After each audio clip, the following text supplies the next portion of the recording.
ویسے تو اللہ تعالیٰ ہر ایک کے ساتھ ہے، اپنی حکمت کے ساتھ اللہ تعالیٰ ہر ایک کے ساتھ ہے۔ وَهُوَ مَعَكُمْ أَيْنَمَا كُنْتُمْ، وہ کہتا تم جہاں بھی ہو رب تمہارے ساتھ ہے۔ یہ عموم کے ساتھ، اپنی قدرت کے ساتھ اللہ تعالیٰ سب کو دیکھتا ہے، سب کے ساتھ ہے۔ کچھ کے ساتھ ذرا خاص کر کے ساتھ ہے۔ زندگی میں ڈھیر ساری مشکلیں آ گئیں، مصائب آ گئے، حالات نے چاروں طرف سے گھیر لیا، لیکن جو رب کی رضا پر صبر کر کے بیٹھا رہا نا، رب کہتا ہے ان اللہ مع الصابرین، میں صبر کرنے والوں کے ساتھ ہوں۔ گناہوں کے مواقع معاذ اللہ مل رہے تھے، گنجائش تھی، حالات تھے، طاقت تھی، وسائل تھے، لیکن اللہ سے ڈر کے محتاط زندگی گزاری، تقوی والی زندگی گزاری، اور اپنے آپ کو اپنے مالک کریم کی رضا کے دائرے کے اندر رکھا۔ یہ وہ متقی لوگ ہیں جن کے بارے میں رب فرماتا ہے ان اللہ مع المتقین، بے شک اللہ متقین کے ساتھ ہے۔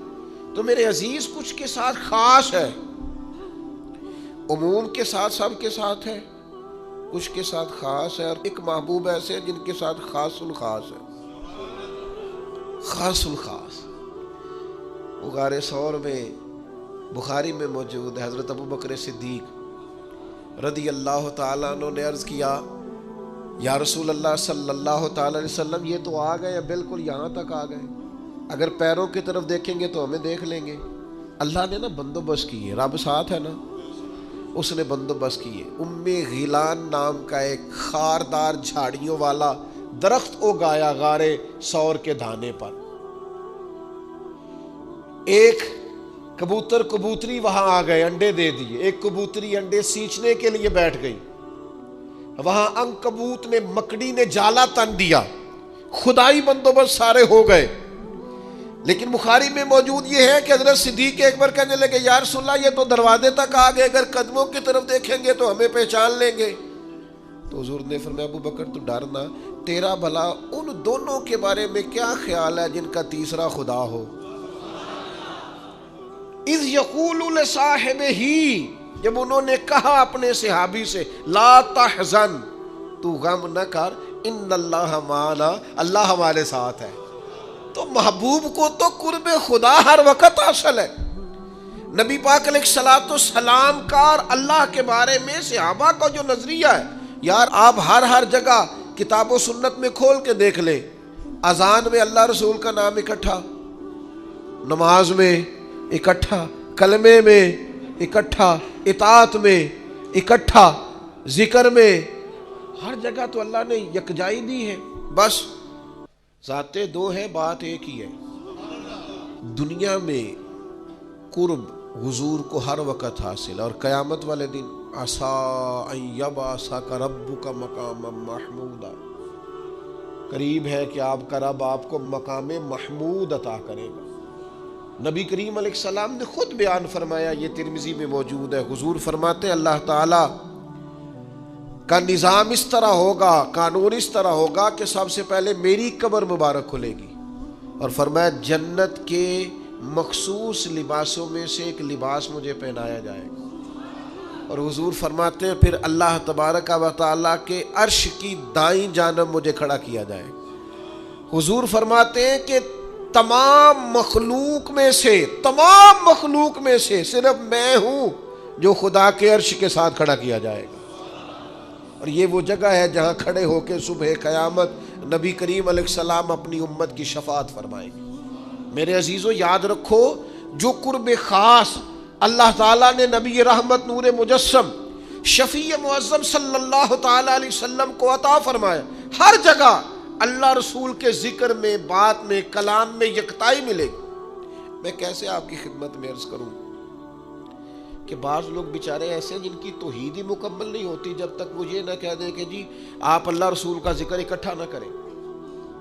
ہمارے ایک دوست تھے، ڈاکٹر تھے، انتقال ہو گیا، تو مجھے کہنے لگے میں نے یہاں کہہ دیا ایک شخص سے کہ اللہ رسول کا بڑا فضل ہے، تو وہ پریشان ہو گئے۔ حالانکہ قرآن مجید کہتا ہے اللہ رسول نے اپنے فضل سے غنی کر دیا، من فضل ہی، اللہ رسول نے اپنے فضل سے غنی کر دیا، واضح آیت ہے قرآن پاک۔ اس کے باوجود لوگ جو ہے وہ من مانی تعویلات، امت کو ہر وقت الجھائے رکھنا، کوئی نہ کوئی انوکھی بات کرنا. صحابہ کے تو یہ مشترکہ لفظ ہے، وہ جب بھی بات کرتے اللہ رسول کا نام لے کے کرتے. وہ اس خاص قرب کو جانتے تھے، اس خاص محبت کو جانتے تھے. مجھے نہیں پتا آج لوگوں کی کیفیات کیا ہے، ورنہ لوگ خاندانوں سے سجتے تھے، بھائی بھائیوں سے سجتے تھے، قبیلے قبیلوں سے سجتے تھے. لوگ سمجھتے تھے کہ جو اپنائیت میں لطف ہے وہ کسی اور جگہ، لیکن آج لوگ تقسیم کرنے کی کوشش کرتے ہیں، انتشار کی کوشش کرتے ہیں. ایسی باتیں جو بالکل عام فہم ہے، روٹین ہے، ان میں بھی لوگ لوگوں پر فتویٰ لگانے سے باز نہیں آتے. خدا را آپ دین کو سمجھے. جو ہمارے مزاجوں میں بعض لوگوں نے چیزیں پیدا کر دی، او ہو بڑی جلدی فلاں لفظ نہ استعمال کرنا، یہ تو دائرہ اسلام سے تمہیں نکال دے گا. او میرے بھائی اتنی جلدی پریشان، میں نے خود وہ کتاب دیکھی، خود دیکھی اپنی آنکھوں سے، اور غصہ نہیں آیا، مجھے ترس آتا ہے ایسے لوگوں پر. اس میں لکھا تھا جی ایک تو ہے نا یا اللہ یا رسول اللہ لکھنا، وہ کہنے لگے اللہ لکھ کے نا بالکل اتنا ہی بڑا اس کے سامنے محمد نہیں لکھنا چاہیے. اللہ اللہ ہی ہے، محمد اللہ کے بندے ہیں صلی اللہ تعالی علیہ. کہنے لگے اللہ لکھ کے نا اتنا ہی بڑا سامنے محمد. تو جس صاحب نے مجھے وہ کتاب دی، نہ کہا جی یہ کیا لکھا ہوا ہے. میں سفر کر رہا تھا تو میں نے ان سے کہا کہ ماشاءاللہ کچھ لوگ ایسے ہوتے ہیں جن کو نا جیب میں سارا کچھ ہوتا ہے، صرف وہ غور نہیں کرتے. توجہ ان کی جیب میں ہوتا ہے، سارا کچھ پتہ ہوتا ہے ساری بات. میں نے ان سے کہا مجھے یہ بتائیے کہ جب آپ کلمہ پڑھتے ہیں لا الہ الا اللہ محمد الرسول اللہ، تو کبھی کسی جگہ آپ نے معاذ اللہ یہ لکھا ہوا دیکھا ہے کہ لا الہ الا اللہ تک تو لوگوں نے خط بڑا لکھا ہو، اور جہاں محمد رسول اللہ لکھا ہو وہاں تھوڑا سا اس کو چھوٹا کیا؟ کبھی دیکھا ہے آپ نے؟ تو اللہ کے بالکل برابر بئی نہیں، اسی طرح الفاظ کے حساب سے اتنا ہی لکھا ہوتا ہے کہ نہیں جناب محمد صلی اللہ علیہ وسلم کا اسم. پریشانی کیا ہے؟ بلا وجہ الجھنا ہے. ہر چیز مہنگی ہو گئی، شرک سستا ہو گیا.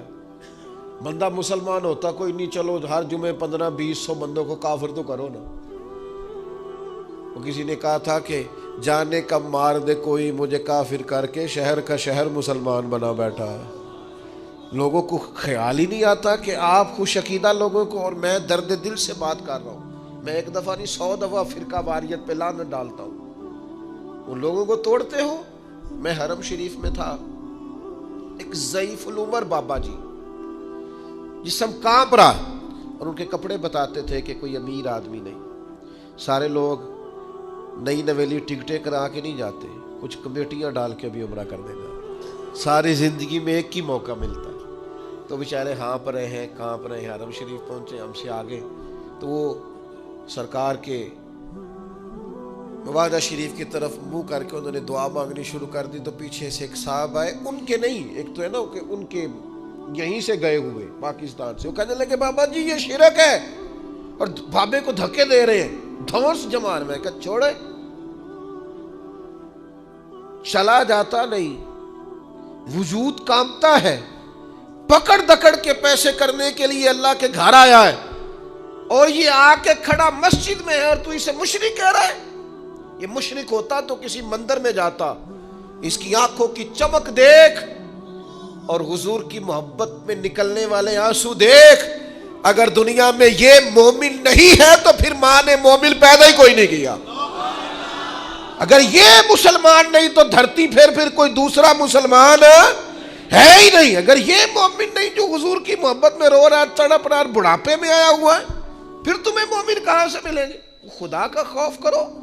میں سمجھ نہیں آتی. اگر یہاں بھی ایمان نہیں، ایمان ہے کیا؟ محبت رسولی کا نام تو ایمان ہے.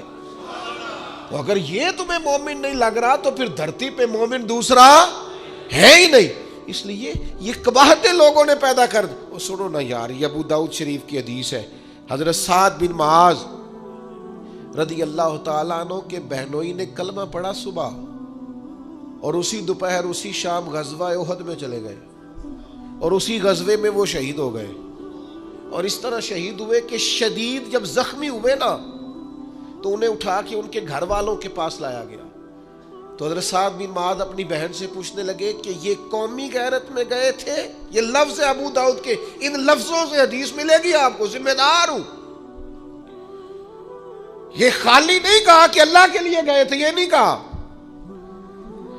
کہا یہ اپنی قومی غیرت کے طور پر احد میں گئے تھے کہ ساری قوم جا رہی ہے تو مجھے بھی جانا چاہیے، یا اللہ رسول کے لیے گئے تھے؟ یہ لفظ ہے ابو داؤد شریف میں، یا اللہ رسول کے لیے گئے تھے. تو آپ کی بہن ابھی بولنے لگی تھی کہ وہ جو شدید زخمی صحابی تھے آپ کے بہنوئی، وہ خود بول پڑے، کہنے لگے سعد میں قوم کے لیے نہیں گیا، میں رب رسول کے لیے گیا، رب رسول کے لیے گیا تھا، اللہ اور اس کے رسول کے لیے گیا تھا. تو حضرت سعد ابن معاذ کیا فرماتے ہیں؟ فرماتے ہیں انہی زخموں سے وہ وصال بھی کر گئے، جنت میں بھی داخل ہو گئے، نماز ایک بھی نہیں پڑھی، روزہ ایک بھی نہیں رکھا، زکوٰۃ ایک دفعہ بھی نہیں دی، کعبے کا حاجی مال کی حالت میں ایک دفعہ بھی نہیں کیا، پر جلوہ رسول تو دیکھا ہے نا.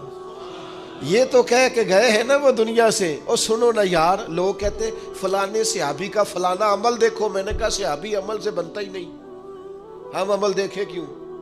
صحابہ عمل سے، جو صحابی 11 بجے کلمہ پڑھے اور 12 بجے وصال کر جائے نا، وہ بھی ولیوں غوثوں کتبوں سے افضل ہے. جنہوں نے 40 50 سال مصلی پہ گزارے ان سے افضل ہے، اس لیے کہ صحابی عمل سے بنتا نہیں، صحابی نمازوں سے بنتا نہیں، صحابی روزوں سے بنتا نہیں، صحابی حج زکوٰۃ خیرات سے بنتا نہیں، صحابی تو ایمان کی حالت میں جلوہ والضحیٰ دیکھنے سے بنتا ہے. تو جس کو نصیب ہو گیا بس ہو گیا. تو وہ یاد رکھیے گا، جب بھی ذکر کرتے اللہ رسول کے قرب کے ساتھ ذکر کرتے، حضور کی عظمتوں کا. یہ دیکھیں ذرا، صحابہ حضور کے ساتھ حج کرنے گئے ہوئے، حج کرنے گئے نبی پاک علیہ السلام کے ساتھ، اور آپ کو یہ حدیث پاک صحیح بخاری میں ملے گی. قربانی والے دن حج ہوتا ہے نا. مجھے ایک صاحب کہنے لگے کہ سنیوں کی ہر کتاب شان مصطفیٰ پہ ہے، ہر جمعہ شان مصطفیٰ پہ ہے، ہر تقریر شان مصطفیٰ پہ ہے. میں کہا پھر تو ساڈی شان سمجھ جانا، یہ ساڈی شان ہے نا کہ ہم حضور کی شان بیان کرتے ہیں. کوئی شان والا ہی شان مصطفیٰ بیان کر سکتا ہے، یہ سب کے حصے میں آتی نہیں ہے بھائی، ہمارے حصے میں آئی ہے نا. تو دیکھو نا، یہ ہمارے حصے میں آیا ہے. حضور آئے تو ہم اسے بیان کرتے ہیں، وہ میلاد ہے. اور حضور ساجد حج کے جائیں تو ہم اسے بھی بیان کرتے ہیں، وہ معراج ہے. ہم جانا بھی بیان کرتے ہیں اور آنا بھی بیان کرتے ہیں. یہ ہمارے حصے میں آیا ہے، کیا کریں، اپنے اپنے نصیب کی بات. سنو نا یار، یہ بخاری میں حدیث ہے، غلامی اور چیز کا نام ہے، تابعداری اور ہے. جو آنکھیں کھلی رکھیں وہ غلام نہیں ہوتے، جن کی سوچ سمجھ ہر وقت چاقو چوبند رہے وہ غلام. نبی پاک کی غلامی تو غیر مشروط ہے. یہ انداز دیکھو نا، صحابہ حج کرنے گئے ہوئے اور معمولی لوگ نہیں، حضرت عثمان غنی جیسے تاجر، حضرت عبد الرحمن ابن عوف جیسے مالدار، حضرت عبداللہ ابن مسعود جیسے، عبداللہ ابن عمر جیسے، مولا علی جیسے عالم، حضرت عمر فاروق جیسے بہترین مدبر لوگ. صحیح بخاری میں موجود ہے. آپ سارے جمعہ پڑھنے آئے ہیں تو آپ کو پتہ نہیں آج جمعہ ہے، پتہ ہے نا سب کو. وہ سارے حج کرنے گئے ہوئے ہیں، قربانی والا دن ہے. خود صحابہ فرماتے یوم نہر تھا، قربانی کا دن تھا. نبی پاک نے پوچھا آج کیا دن ہے؟ اوئے ہوئے، میں گڈی تے ہاتھ ڈور سجن دے، او جنج رکھے انج رہنا ہے، او واجب نہیں جے وچ شریعت مندہ خسم نو کہنا. ہر ایک کو پتا تھا قربانی والا دن ہے، پر یہ غلامی ہے نا. حضور نے فرمایا دن کیا ہے؟ کہا واللہ و رسولہ عالم، اللہ جانے، اللہ کا رسول جانے. ہاں ہاں، اسی میں بھلائی ہے، اسی میں بھلائی ہے. جیڑیاں گڈیاں آپ پہ اڈیاں، او نہ چڑھن اچائیاں، وہی گڈیاں چنگیاں اڈیاں جڑیاں سائیاں آپ چڑھائیاں. صحابہ کہتے ہیں ہمارا دل تھا اگر حضور کوئی اور نام رکھ دیں گے تو ہم وہی نام قبول کر لیں گے. سانو کی لگے، ہم نے نہ کبھی قطرے پہ غور کیا اور نہ دریا دیکھا. بس جہاں تیری جھلک دیکھی وہیں. یہ قرب وہ محسوس کرتے تھے. شریعت میں شان مصطفیٰ کے لیے یہ ان کے دلوں میں جذبہ تھا. دن کیا ہے؟ کہ اللہ و رسولہ عالم، اللہ جانے اللہ. اور سب نے احرام باندھے ہوئے، سارے حج کرنے آئے ہوئے، پتہ سب کو ہے، پر غلام وہی ہوتا ہے جو ذرا آنکھیں بند رکھے محبوب کے سامنے، آنکھیں بند رکھے. کیا دن ہے؟ یہ بخاری ہے کہ اللہ و رسولہ عالم. نبی پاک نے فرمایا آج یوم نہر نہیں. کہا حضور ٹھیک ہے. تو حضور نے فرمایا مہینہ کون سا ہے؟ کس مہینے میں حج ہوتا ہے؟ سب کو پتہ ہے نا. تو صدیق اکبر کو نہیں پتا تھا، کہ حضرت عمر کو نہیں پتا تھا، کہ حضرت عثمان کو نہیں پتا تھا.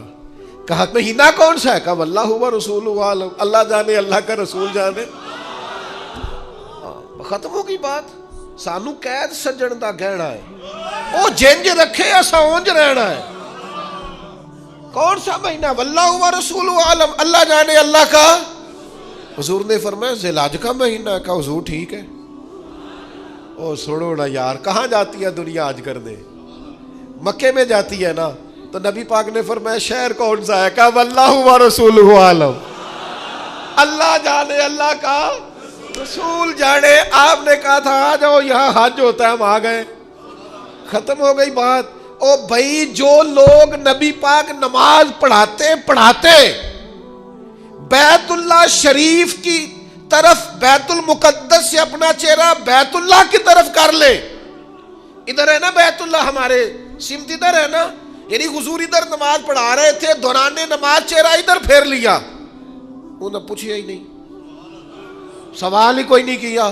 اس لیے کہ ہمارا کعبہ بیت اللہ نہیں. ہمارے امام کہتے ہیں حاجیوں آؤ شہنشاہ کا روضہ دیکھو.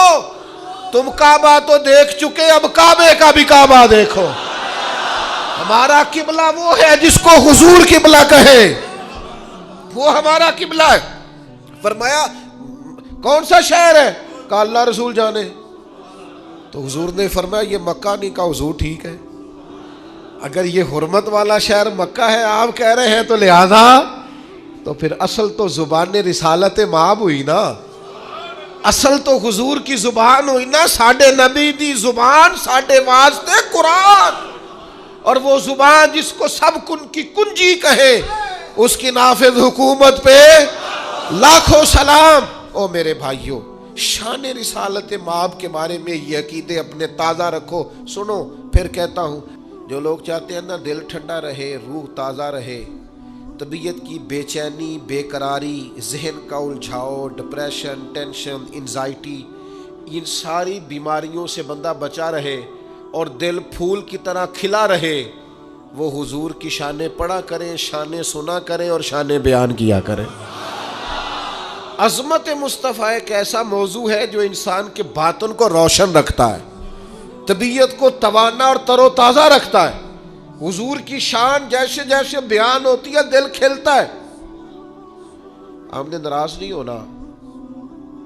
حضور کی شان جب سنے نا، آپ عام آدمی کسی کی بھی عظمت سنے تو آپ تنقید کی دونوں آنکھیں کھول کے سنے. نہیں جی نہیں، انج بھی تو ہو سکتا ہے، عام آدمی کی بات. حضور کی جب شان سنے نا، کچھ لوگوں نے نا وہ بندوق پکڑی ہوتی ہے، کوئی عظمت مصطفیٰ کی بات کرتا ہے نا، کسی نے کوئی شعر کہہ دیا کچھ، تو ان بیچاروں نے نا ترازو پکڑا ہوتا ہے، وہ فٹافٹ تولنے لگ جاتے ہیں. او ہو نہیں جی نہیں، یہ تو وہ کسی نے کہا تھا نا کسی درویش کے سامنے کہ تم تو حضور کو حد سے بڑھا دیتے ہو. تو اس نے کمال بات کی، اس نے کہا تو یہاں حضور کی حد لکھ، میں اس سے آگے نہیں جاؤں گا.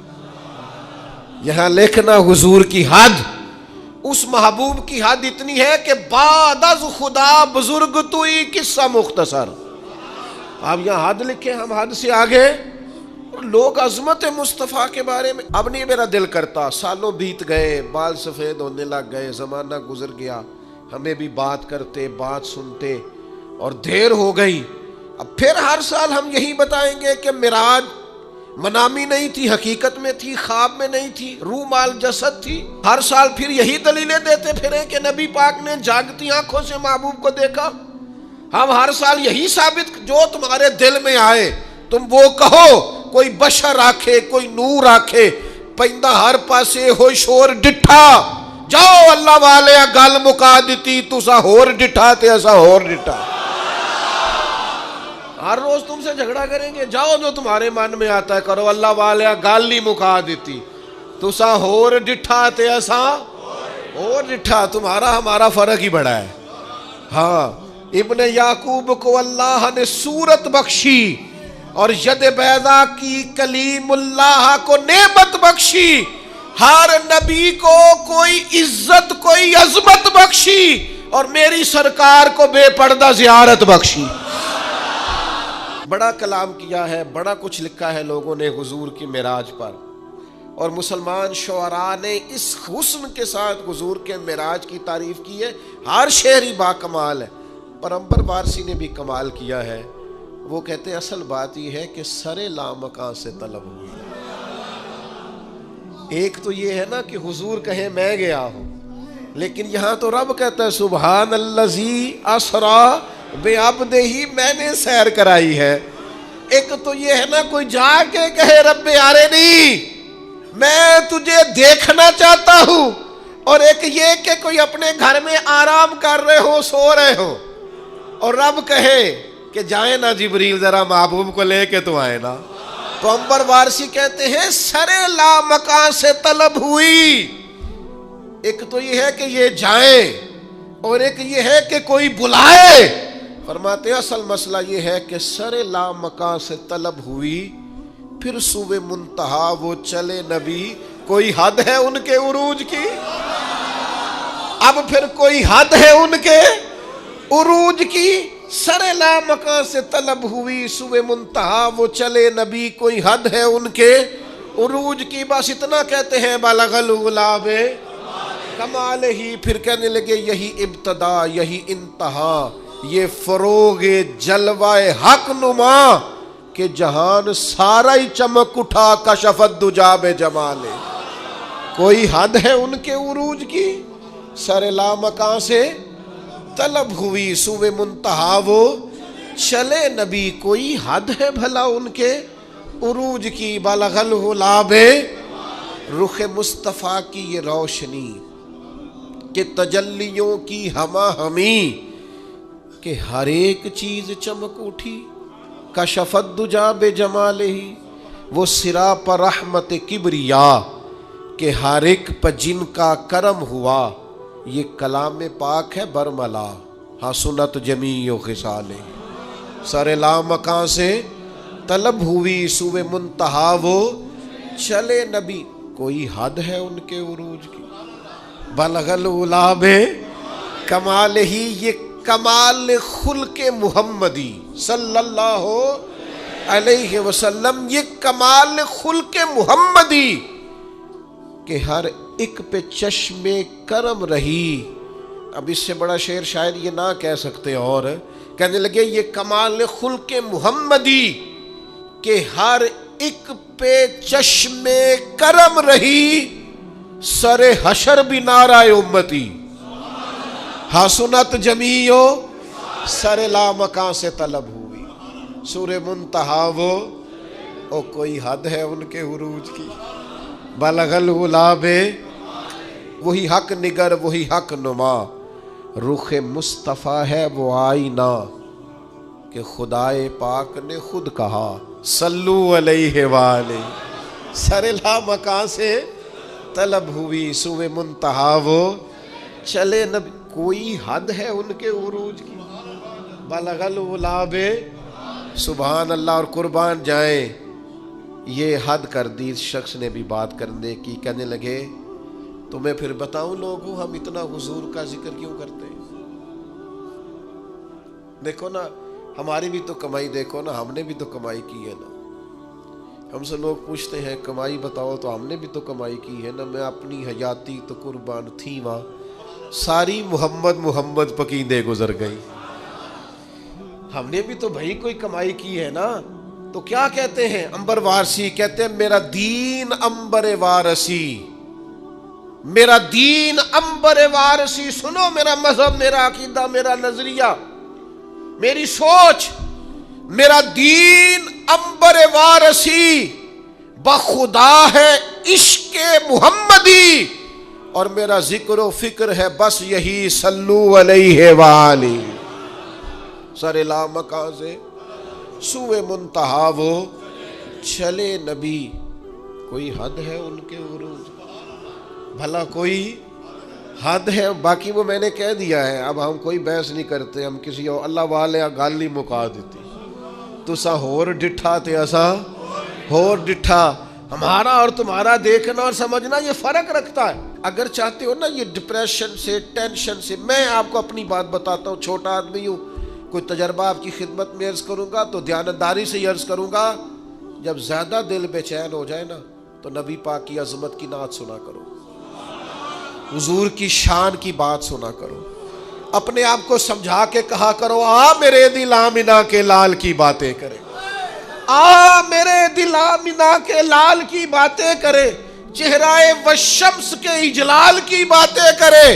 اور اگر اللہ موقع دے اور وقت ایسا لائے کہ انسان بیٹھا مدینے میں ہو اور سامنے گنبد خضرا ہو، پھر تو راتیں بھی مدینے کی اور باتیں بھی مدینے کی. جینے میں یہ جینا ہے، کیا بات ہے جینے کی. پھر یہ کمال انسان. تو اگر تازہ دم رہنا چاہتے ہو تو عظمت رسالت مآب، شان رسالت مآب، اس کو اپنے ذہن میں بٹھائیں. یہ جو آپ کو بخیل بخیل مزاج لوگ نظر آتے ہیں نا، کہتے اتنا بیان کرو، اتنا نہ کرو، اتنا بیان. میں کہ تو کدی مینوں مل سہی، تو کدی مینوں مل سہی، میں تینوں دساں. یہ تے پوچھو انہاں نوں جنہاں پیتی آ، پھر انہاں تے کی بیتی آ. جنات وچکارے ہی توڑ دیتی، جئی نیتی جئی نہ نیتی آ. تمہیں کیا پتا عظمت رسالت مآب.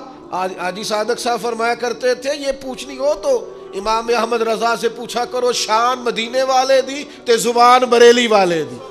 وہ سرور کشور رسالت جو عرش پر جلوہ گر ہوئے تھے، نئے نویلے طرب کے ساما عرب کے مہمان کے لیے تھے.